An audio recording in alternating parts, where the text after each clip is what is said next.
I am sitting here staring at the wedding ring still on my finger alone in a house that used to be filled with love and laughter. My name is Odelia, and 7 years ago I married the most wonderful man I had ever known. I thought our marriage was perfect. I thought I knew what I wanted, but I made a decision that destroyed everything we had built together. I opened my marriage, and in doing so, I lost my husband. Now I am fighting with everything I have to win him back. Before I tell you my story, let me know where you are watching from in the comments below. If stories about love, loss, and redemption touch your heart, please hit that like button and subscribe to this channel.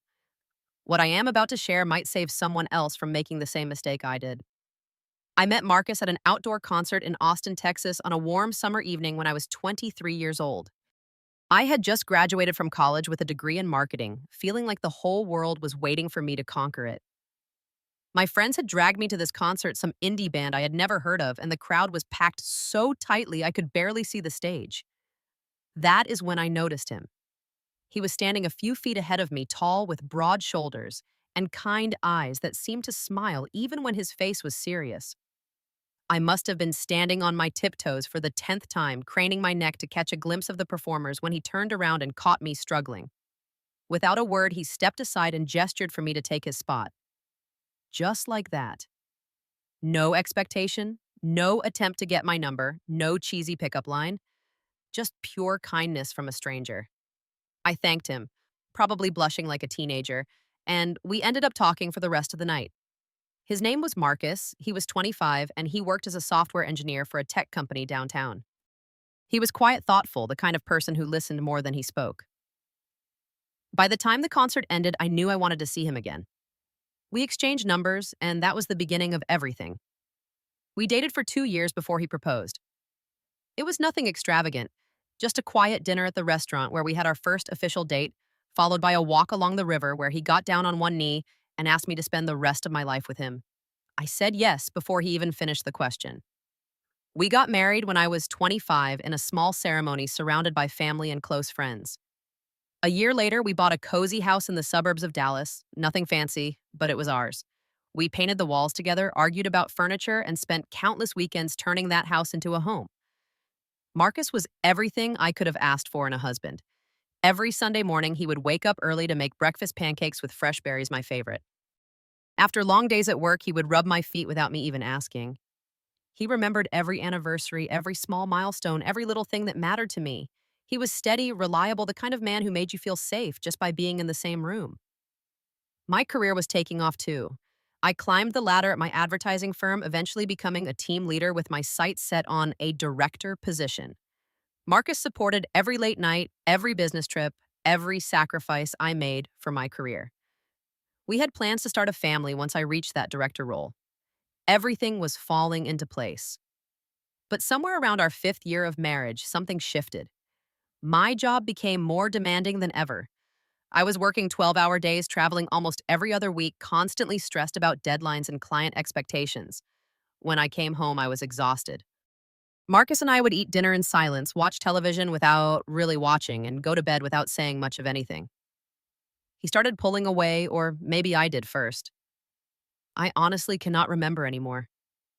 The conversations became shorter, the laughter became rarer. We still loved each other. I know we did, but the connection that once felt so effortless now required energy I did not have. I started feeling like our marriage had become routine, predictable, boring even. I missed the excitement of those early days, the butterflies, the passion, the feeling of being truly alive. I began wondering if this was just what marriage became after a few years, or if there was something wrong with us. That is when I started searching for answers online. I read articles about rekindling romance, about keeping the spark alive, about what to do when your marriage feels stale. Most of the advice was generic date nights and communication exercises. But one night I stumbled upon something different. It was a blog post about open marriages. The author claimed that opening her relationship had saved her marriage, that allowing both partners to explore connections outside the marriage had brought them closer together, reignited their passion, made them appreciate each other more. I read story after story from couples who swore by this arrangement. The idea planted itself in my mind like a seed, and over the following weeks it grew. I thought about it for 2 months before I said anything to Marcus. 2 months of reading more articles, more testimonials, more stories of couples who claimed that opening their marriage was the best decision they ever made. I convinced myself that this was the solution to our problems, that this was how we would find our way back to each other. One evening after dinner, I finally brought it up. Marcus was loading this dishwasher, and I was sitting at the kitchen table, my heart pounding so hard I could hear it in my ears. I told him like I had been thinking about our marriage, about how we seemed disconnected lately. I said I had read about something that might help us, something that had worked for other couples, and then I said the words that would change everything. I suggested we open our marriage. Marcus stopped what he was doing.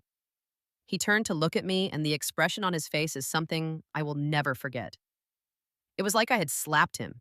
His face went pale, his eyes filled with confusion and hurt, and for a long moment he said nothing at all. When he finally spoke, his voice was barely above a whisper. He asked me if I did not love him anymore. I rushed to reassure him. I told him this was not about not loving him, that it was about adding something new to our lives, exploring ourselves as individuals so we could come back together stronger. I told him this was not about replacing him, just about finding some excitement that had been missing. He did not yell. He did not storm out. Marcus was never that kind of man. Instead, he sat down across from me and asked questions in a calm, measured voice that somehow hurt more than anger would have. He asked if I had already met someone.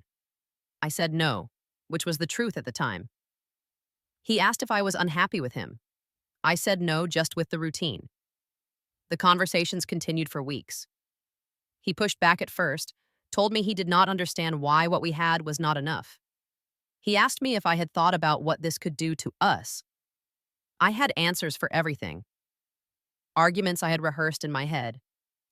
Statistics I had read online. In the end, he agreed. But looking back now, I understand that he did not agree because he wanted this. He agreed because he was terrified of losing me if he said no. Within a month of Marcus agreeing to open our marriage, I met Derek. He was a new hire at my company, 28 years old, confident in a way that bordered on arrogant, with dark hair and a smile that made you feel like you were the only person in the room. He was everything Marcus was not: spontaneous, flirtatious, unpredictable. It started innocently enough. Coffee breaks that lasted a little too long. Lunch meetings that had nothing to do with work. Text messages that came late at night asking what I was thinking about, telling me he could not stop thinking about me. I felt alive again. My heart raced when I saw his name on my phone. I spent extra time on my appearance before going to the office. I caught myself daydreaming about him during meetings. Within 2 months, I was spending more time with Derek than with my own husband. I started comparing them constantly. Derek was exciting. Marcus was boring. Derek made me laugh until my sides hurt. Marcus made me feel comfortable but not thrilled. Derek took me to trendy restaurants and surprise weekend getaways. Marcus offered quiet evenings at home. I was so blinded by the novelty of this new relationship that I could not see what I was doing to my marriage. I would come home late, sometimes not until after midnight, and find Marcus sitting alone in the living room pretending to watch television. He never asked where I had been. He never accused me of anything. He just retreated further into himself each day. The worst part is that Marcus never exercised his side of our open marriage. He never went on a single date, never expressed interest in meeting anyone else. He spent his evenings alone in our house, cooking dinner for two, even though I rarely showed up to eat it. One night, I came home earlier than usual, around 9 in the evening, and found him in the kitchen. He had made my favorite meal, roasted chicken with vegetables and mashed potatoes. The table was set for two, candles lit, a bottle of wine, open and breathing. He looked up at me with something that might have been hope and asked if I wanted to have dinner with him. I told him I had already eaten with a client. The light in his eyes went out. He nodded, started putting the food away, and said nothing else. I went upstairs to shower, and I did not think twice about what I had just done to him. 3 months into my affair with Derek, I started noticing changes in Marcus. The man who used to greet me at the door now barely acknowledged when I came home. He stopped asking about my day, stopped suggesting weekend plans, stopped reaching out in any way at all. At first, I told myself this was a good thing. He was adapting, giving me space, accepting our new arrangement. But then I noticed other changes. He started going to the gym every morning before work. He bought new clothes, got a haircut, started meeting up with friends I had never heard him mention before. He was building a life that did not include me, and it was happening so gradually that I almost did not notice until it was too late. One night, I came home around 11 and found him sitting in the living room in the dark. I turned on the light and saw that he was looking at our wedding album, the one we had not opened in years. His eyes were red, though he quickly looked away, so I would not see. I asked him if he was okay. He closed the album slowly and said he was just remembering how things used to be. He said he missed us the way we were before. Then he stood up, put the album back on the shelf, and went to bed without another word. I should have realized then how much pain he was in. I should have sat down beside him and really talked, really listened. But I was too wrapped up in my own fantasy to see the devastation I was causing. I told myself he would adjust. I told myself this was just a transition period. I told myself a lot of lies to avoid facing the truth. The illusion shattered on a random Tuesday afternoon. Derek and I had been seeing each other for 4 months, and I was starting to imagine a future with him. Not replacing Marcus exactly, but maybe eventually if things kept going the way they were. Derek talked about travel plans, about experiences he wanted us to share, and I found myself getting swept up in his vision. Then he started pressuring me. He said he was tired of being a secret, tired of sharing me with a husband who clearly did not appreciate me. He told me I deserved better than Marcus, that I deserved someone who could give me the life I wanted. He said if I really loved him, I would file for divorce. When I hesitated, his entire demeanor changed. The charming smile disappeared. His texts became shorter, colder. He started canceling plans at the last minute, always with some excuse that did not quite add up. I decided to surprise him one evening after work. I stopped by his apartment with takeout from his favorite Thai place, expecting to find him alone. Instead, I found him on his couch with another woman, someone younger than me, prettier than me, who looked at me with confusion and asked who I was. Derek did not even have the decency to look embarrassed. He shrugged and said, I had known what this was from the beginning. He told me I was never his only one, that I was just one of several options he was exploring. He said I should go home to my husband since I was so attached to him anyway. I stood there holding that bag of Thai food, feeling like the biggest fool in the world. Everything I'd risked, everything I had sacrificed had been for a man who saw me as nothing more than entertainment. I drove home in a daze, tears streaming down my face, barely able to see the road. I needed Marcus. I needed to tell him everything, to apologize, to beg him to help me pick up the pieces of the mess I had made.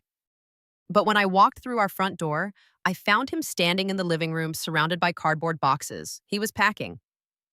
I asked him what he was doing, even though the answer was obvious. He did not look angry. He did not look sad. He just looked tired, like a man who had been fighting a losing battle for too long and had finally decided to surrender. He told me he had rented an apartment across town. He said he would be moving out by the end of the week. I felt my entire world collapse. I begged him to wait to let me explain, to give me a chance to fix things. I told him about Derek, about what had happened, about how I finally understood what I had done wrong. But Marcus just shook his head. He said my affair ending did not change anything. He said the problem was not Derek. The problem was that I had chosen someone else over him, over our marriage, over everything we had built together. He said he could not keep living in a house where he felt like an afterthought, where he spent every night wondering where his wife was and who she was with. He said he deserved to be loved fully, not as a backup plan. Then he handed me a folder. Inside was a divorce petition already signed with his name. I looked at the papers, then at him, then at the wedding ring he had placed on the table beside the folder. The same ring I had slipped on his finger 7 years ago, promising to love him forever. He walked past me toward the stairs, and I grabbed his arm, desperate to make him stay. I told him I loved him, that I had always loved him, that Derek meant nothing. Marcus stopped, but did not turn around. He said, if I loved him, I would have chosen him. Then he gently removed my hand from his arm and went upstairs to continue packing. I sank to the floor and cried harder than I have ever cried in my life. The days after Marcus left were the darkest I have ever experienced. I wandered through our empty house like a ghost, surrounded by memories of the life we had shared. His coffee mug still sat in the cabinet. His pillow still held the indent of his head. His scent still lingered on the sheets I could not bring myself to wash. I called him every day, sometimes multiple times a day. He rarely answered, and when he did, our conversations were short and painful. He was polite, but distant, treating me like a stranger rather than the woman he had spent 7 years loving. I sent text after text, apologies that filled entire screens, promises to change, pleas for another chance. His responses were always the same. He needed time, he needed space. He needed to figure out if he could ever trust me again. His mother called me once. She had always been kind to me, treating me like her own daughter from the day Marcus first brought me home. But this time her voice was different. She did not yell or accuse. She simply said that she had never seen her son so broken, and then she hung up. That call destroyed me more than anything else. I stopped eating. I stopped sleeping. I showed up to work looking like a shell of myself, and eventually my boss pulled me aside and suggested I take some time off. I could not argue. I could barely function. In the silence of my empty house, I was forced to confront the truth I had been avoiding for months. The problem had never been our marriage. The problem had been me. I had taken a good man, a faithful man, a man who had given me everything, and I had made him feel like he was not enough. I had chased an illusion of excitement, while the real thing was right in front of me, patiently waiting for me to come back. I thought about all the mornings Marcus had woken up early to make me breakfast, all the evenings he had rubbed my feet without being asked, all the times he had put my needs before his own without complaint. I had repaid his devotion by seeking passion in someone else's arms. The shame was suffocating. 2 weeks after Marcus moved out, I made a decision. I was not going to sign those divorce papers. Not because I thought I deserved another chance, but because I owed it to both of us to at least try to repair what I had broken. I started seeing a therapist, something I should have done years ago. In our sessions, I began to understand things about myself that I had never confronted. My need for external validation, my fear of vulnerability, my tendency to run from intimacy by seeking novelty. The excitement I had craved with Derek was not about him at all. It was about escaping the deeper work that a real relationship requires. I learned that I had been so afraid of the ordinary, everyday intimacy that Marcus offered that I had convinced myself it was not enough. But that ordinary intimacy, the quiet dinners, the comfortable silences, the steady presence of someone who knows you completely, that was the foundation of real love. And I had thrown it away chasing fireworks. Armed with this new understanding, I started writing letters to Marcus, actual handwritten letters, one every week, sent to his new apartment. I did not ask him to take me back. I did not make excuses or shift blame. I simply told him what I was learning about myself, what I finally understood about us, and how sorry I was for the pain I had caused. The first few letters went unanswered. I sent them anyway. I also made changes in my life, concrete changes that went beyond words. I talked to my boss about reducing my workload. I started saying no to projects that would require excessive travel. I began building a life that had room for more than just work, a life that would have room for a partner if I was ever lucky enough to have one again. After 2 months of letters and silence, Marcus finally responded. Not with a letter, but with a text message. He asked if I wanted to meet him for coffee. I almost dropped my phone when I read those words. We met at a small cafe near his apartment on a rainy Saturday morning. He looked different, healthier somehow, like the weight he had been carrying in our final months together had finally lifted. We sat across from each other, two people who had once known everything about each other, now fumbling for words like strangers on a first date. I told him about my therapy, about what I had learned about the changes I was making. I did not ask him to come back. I only asked if he would be willing to let me show him over time that I was not the same person who had hurt him so badly. He was quiet for a long time. Then he said something that gave me the first real hope I had felt in months. He said he did not know if he could ever fully trust me again. He said the wound I had inflicted might never completely heal. But he also said he had been watching, reading my letters, noticing the changes, and he was willing to see where things might go slowly with no promises. That was 6 months ago.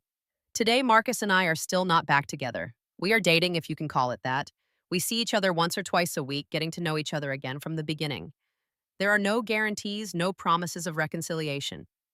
Some days I feel hopeful, other days I feel like I'm holding on to something that has already slipped away, but I keep trying because I finally understand what I almost lost. Marcus is not exciting in the way Derek was exciting. He is something better. He is steady. He is true. He is the kind of love that does not announce itself with fireworks but proves itself through 1,000 small acts of devotion. I do not know if this story will have a happy ending. Maybe Marcus will decide that the trust is too broken to rebuild.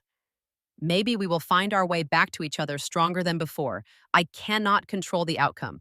I can only control my actions, and I choose to keep showing up, keep growing, keep proving that I have learned from the worst mistake of my life. If you are watching this and you are in a marriage that feels stale or routine, please hear me. Do not make my mistake. Do not go looking for passion in someone else when the person who truly loves you is right beside you. Talk to your partner. See a counselor. Do the hard work of rebuilding what you have.